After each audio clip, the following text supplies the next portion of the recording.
გამოიყენებოდა საინტერესო ამაგასაც აკამბეგების 236 პაციენტში სხვადასხვა ინფექციები გამოწვეული ოსტეომიელიტები აბსცესებში გამოყენებოდა თითქმის 92%-ში კლინიკური დადებითი კლინიკური ეფექტის მიღება. აღნიშნული გასტროსკოპიაშ, რომელიც ძალიან ფართოდ გამოიყენებოდა ფაგებს თერმული დაზიანებების შემდგომ განვითარებული ინფექციური გართულების საწინააღმდეგოდ. ასევე ბატონი ირაკლი ფავლენიშვილს, რომელსაც ახალშობილებში იყენებდა ფაგებს სეფსისების საწინააღმდეგოდ, როგორც ნამდვილად ასევე გრამოვამოყენებს. არჩეულია არამონიშნო ამ მედიცინების და ექიმების დიდი მოაწყვეტ და დაუდასტურა ჩემი პატერის ცემა პირველი ბატონი თემურაზ ჭანიშვილი, რომელიც ჩემი კოლეგების მასწავლებელიც იყო, ძალიან დიდი მეცნიერი ფაგიაში და ზუსტად მისი დიდი დამსახურება, რომ ინტრავენული ფაგი შეიქმნა და ძალიან დიდი ცოდნა, რაც ჩვენ დღეს საქართველოში გაგვაჩნია ბატონი თემურაზ განგობის ბატონი იაშვილი, რომელიც ვახსენებადი მურადი ვასალია, რომელიც მთავარი ქირურგი იყო და ძალიან დიდი ენთუზიასტი იყო ფაგების, ის გამოიყენებდა ფაგებს მაგალითად აფხაზეთის ომის დროს დიდი ჭრილობების და ესეთი სპეციალური დიდი ჭრილობების შემთხვევაში, რომელსაც ამბობდა უნიკალური ეფექტი აქვს ამ ფაგებს ამ შემთხვევაში, როდესაც თქვა ანტიბიოტიკების გამოყენება მაინც დოზირების თვალსაზრისით არის შეზღუდული. ფაგები თუ სპეციფიურია და კარგად არის ყველაფერი შერჩეული, ძალიან მაღალეფექტურია. ბატონი ვახტანგ გონჭარაშვილი, რომელიც სისებში ცენტრის დირექტორი გახდა და ბატონი ვახტანგი მისი ქალიშვილი ასევე ძალიან ინტენსიურად იყენებდა ბაქტერიოფაგებს და ბატონი თემურაზიშვილი, რომელიც პედიატრია იყო და პედიატრიაში ძალიან ფართოდ გამოიყენებდა.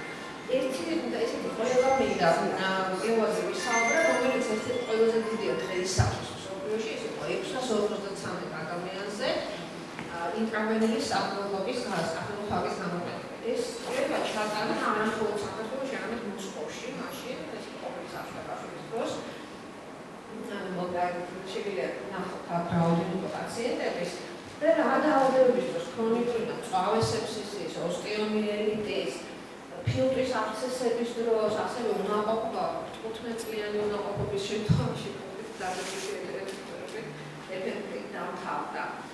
ეხლა ეს ყველაფერი გამოქვეყნებულია, მინდა რომ მიაქციოთ ყურადღება მაქსიმალური ეფექტი პროცენტი გამოჯანმრთელების მიიღწევოდა კომბინირებული თერაპიის შემთხვევაში, როდესაც ფაგი და ანტიბიოტიკი ერთად გამოიყენებოდა. ორივე შემთხვევაში ეს არის ინტრავრენული მწვავე და ქრონიკული სეფსისის უნაყოფობის დროს, ეს არის გენერალიზებული და ლოკალური ინფექციების დროს იგივე ძალიან მაღალი ეფექტი მიიღება ერთობლივი გამოყენებისას.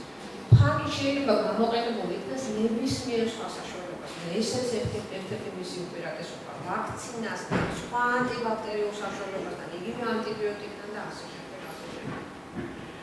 ასევე პროფილაქტიკა, ესეთი საერთო მაგისტრატის რომ თქვა ნახოვნია ამხელა მასშტაბით იყო ეს ყველაფერი გამოყენებული. ხო, ეს იყო საქართველოში ჩატარებული, აღწერილია ესეც 1334 წელს 50000 ბავშვზე. სხვა პუბლიკაციები თვითონ საბჭოთა კავშირში სხვა რუსეთის დედაქალაქში რაღაც 80,000 ადამიანზე ადარებდნენ. ეს ძალიან ესეთი ზედაპირული დაპყრობა იყო დიზენტერიის განვითარების სიხშირე, როგორ იყო დამოკიდებული თქვა ფაგით მიცემაზე და თქვა მის გარეშე. ინდექსი განვითარების ამ შემთხვევაში 30,000 პაციენტზე იყო 6,7,000 ადამიანზე. იმ ჯგუფში, რომელსაც ფაგებს არ აძლევდნენ და ფაგით ნამქონავად ჯგუფში 0,7%. და ყველაზე საინტერესოა ის, მე ახსენე ახლა იმუნური ეფექტი ძალიან ბევრი ასეთი ინტესტინალური პრობლემა იყო, როდესაც არ იყო იდენტიფიცირებული გამომწვევი. ამ შემთხვევაშიც მათ ჰქონდათ რაოდენობის განვითარების სიხშირის შემცირება, რაც ძალიან მნიშვნელოვანია. მაგრამ თქვენ დასვათ კითხოს, რატო არ იყო ეს ყველაფერი აღიარებული აქამდე, ხო? თქვა რა სიგნალები იყო? პირველი ის, რომ ეს ამხელა მასალა, რომელიც მოგახსენეთ ჩვენ ბიბლიოთეკებში არის და გამოქვეყნებული, ეს მასალა არ შეესაბამებოდა საერთაშორისო აღიარებულ სტანდარტებს. როგორც გითხარით, ეს იყო IKG მიღწევების აღწერა, რომელიც პლაცებოს გარეშე ან რომელი პროექტის გარეშე იყო. და მეორე ეს ძირითადი ლიტერატურა იყო რუსულ ენაზე, ქართულ ენაზე და ეს არ იყო მისაწვდომი საერთაშორისო საზოგადოებისთვის. ამ ორივე მიზეზმა განაპირობა ის, რომ ჩვენი სახელი და ასე ვთქვათ აღიარება ამ საბჭოთათან გასაკროლია რკინის ფარდა, რომელიც საბჭოთა კავშირის რეალურ ამას მოიცავდა. მე მახსოვს 2000 წელს პირველად როდესაც ჩვენ უცხოელი პაციენტი ჩამოვიდა კანადიდან ოსტეომიელიტი ძალიან მიშინოდა მისი მასპინძლობა, ძალიან მიშინოდა და მე მაინც დავთანხმდით რომ ამ მუტაციაზე იყო ის საქმე. ჯაზის ძალიან საინტერესო ადამიანი ჩამოვიდა და უნდა გვასალია მკურნალობა. და როდესაც თქვა რესპუბლიკაში წავიყვანეთ და გადაუღეს რენტგენი, მისი კოჭი სახსარი იყო აბსოლუტურად ღია. როდესაც შეუშეს კონტრასტი გავიდა მეორე მხარე. 5 დღეში ადამიანი მათ იგრძნო შვება ჩვენი სტაფილოფაგი მუშაობდა, ისე გამორიცხული გაუკეთეს ვაგნაკურავმა. მე კი ამბობდა რომ სახსარი გადაიჭიროს თუ დარჩა ერთი ბაქტერიაც მაინც რაღაც გარკვეული პერიოდის შემდეგ მაინც დაინფიცირდება და დღესაც ეს ადამიანი არის ძალიან. ეს იყო პირველი ჩვენი უცხოელი პაციენტი 2000 ეხლა როგორ გადავრჩით, მოგახსენეთ რომ ძალიან რთული პერიოდები ჰქონდა, მაგრამ გადავრჩით გასაკვირველია საერთო რიგშიდან ყველგან ამას დავამეორებ საერთაშორისო დაფინანსებით, ურთიერთთანამშრომლობით, კოლაბორაციით და ეს იყო პირველი ჩვენი სამეცნიერო გრანტი, სამეცნიერო პროექტი დავწერეთ 1994 წელს და სოროსის ფონდის დაფინანსებით იმისათვის გრანტი ეხებოდა ჩვენი უნიკალური კოლექციის ნაწილის გადარჩენას 1994 წელს. ეს შემდეგ რაღაცნაირად ვისწავლეთ, რომ მორგებულიყავით იმ საერთაშორისო სტანდარტებს და საერთაშორისო სამეცნიერო საზოგადოებისთვის განსაზღვრულ რაღაცა გარკვეულ კრიტერიუმებს. ძალიან ბევრი დრო დაჭირდა და დიდი ძალის ხმათა, მაგრამ ბოლოს საბოლოოდ შევიდა თქვა რომ გავიმოვიდა. რაც ვწავლობთ ახლა ინსტიტუტში, ძალიან ისეთი მძლავრი სამეცნიერო კვლევითი ცენტრია. ძირითადად თუ გავყავთ, ეს არის ორი მიმართულება. პირველი რომ ვისწავლოთ დაავადების გამომწვევი შტამები, ანტიბიოტიკურ რეზისტენტობის გავრცელება და ასე შემდეგ. მაგრამ მეორე ყველაზე მნიშვნელოვანი ეს არის ფაგზე დაფუძნებული ტექნოლოგიის პროდუქტების შექმნა ინფექციური დაავადების წინააღმდეგ, რომელიც არის ადამიანის ცხოველთა მცენარეთა დასაცავად და გარემოს დეკონტამინაციით. რაღაც უნიკალური ერთ-ერთი ასეთი ეს არის კოლექცია. კოლექცია გვაქვს მსოფლიოში ერთ-ერთი ძალიან დიდი, გვაქვს ბაქტერიები, ანუ პატრონი ბაქტერიები ამ ფაგების, მაგრამ გვაქვს ძალიან ბევრი, ძალიან საინტერესო ფაგი და ეს კოლექცია ჩვენი ძალიან ღირებული.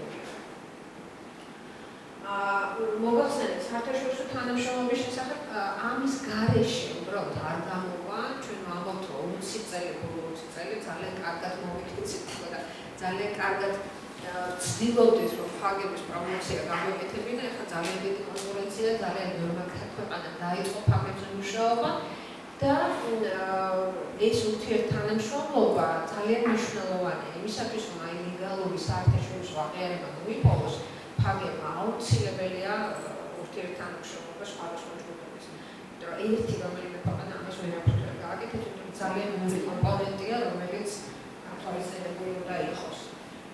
ფაგების გამოყენების სფერო სულ ორი სიტყვით, რასაკვირველია მთავარი ადამიანის შემსრულებისთვის, მაგრამ ჩვენ ძალიან საინტერესო პროექტები გვქონდა ვეტერინარიაში, ცხოველების სხვადასხვა დაავადების საწინააღმდეგო ფაგების გამოსაყენებლად, ეს იყო მასტიტების პროექტი, ძალიან მნიშვნელოვანი ამერიკელებთან ერთად, ეს იყო ხმოში პოლიბაცილოზის წინააღმდეგ, ეს იყო ძალიან დიდი პროექტი აკვაკულტურის, ისე იგი როგორც ნარიწყლის თევზების ბაქტერიული ინფექციების საწინააღმდეგოდ, ასევე ხმელთაშუა ზღვის ძალიან დიდ კონსორციუმში ვიყავით, ისე რომ გაერთიანების პროკურორის ქვეშ მიდიოდა, ძალიან სერიოზული მიმართულება და ძალიან მივიდა ჩვენ რომ ეს განვავითაროთ. ეს დაგოიწევთ. მეორე მცენარეთა დაცვა, ეს გამოდებული პროექტი, ეს არის კარტოფილის ბაქტერიული დაავადების საწინააღმდეგო, ბამბის, ბრინჯის, ასევე ყურძნის თქმა ძალიან საინტერესო ისრაელიელ მეცნიერებთან ერთად და ძალიან მნიშვნელოვანი მიმართულება ჩვენთვის ეს არის ფაგები განსაკუთრებით საშიში პათოგენების საწინააღმდეგოდ, როგორც არის შავი ჭირი, როგორც არის ბრუსელოზი, კანსისელა, ქოლერა, ძალიან დიდი პროექტი ჰქონდა შევისწავლეთ ქოლერა სხვადასხვა ტიპის, სხვადასხვა სახეობის, მათ შორის ვიდრე ქოლერა სამ სხვადასხვა ტბაში, საქართველოში და ასევე შავ ზღვაში ძალიან მნიშვნელოვანი პროექტი იყო, გადავეცით შემდეგ მონაცემები გაეროს დაცვის სამინისტროს და ეს იყო ძალიან მნიშვნელოვანი საქმიანობა. განსაკუთრებით საშიში პათოგენების დროს თქვენ გაგიშლებთ კითხვა იყენებენ თუ არა ფაგებს სამკურნალოდ, ხო? ესეთი რამდენიმე შემთხვევა შავი ჭირის საწინააღმდეგოდ ამერიკაში იყო, მაგრამ ისიც კლინიკური პრიალების დოზაზეა. დანარჩენები მაგალითად ბრუსელოზის ქოლერა მხოლოდ ფაგოტიპირებისთვის არის, რაც ნიშნავს სადიაგნოსტიკო. ეს არის ერთ-ერთი დამატებითი საშუალება ამ ბაქტერიების დიაგნოსტიკისათვის. ეხლა დღეს რა გვაქვს, რომ რატო არის რომ ელინავას ბრენდი ჯერ კიდევ შენარჩუნებულია, რომ ჯერ კიდევ ვახერხებთ ძალიან რთულ პირობებში ჩვენი საქმიანობის განხორციელებას და თანაც მე ვფიქრობ საკმაოდ წარმატებულად 2007 წელს ჩვენ ქონდა პატარა სამეფო დაფინანსება ამერიკის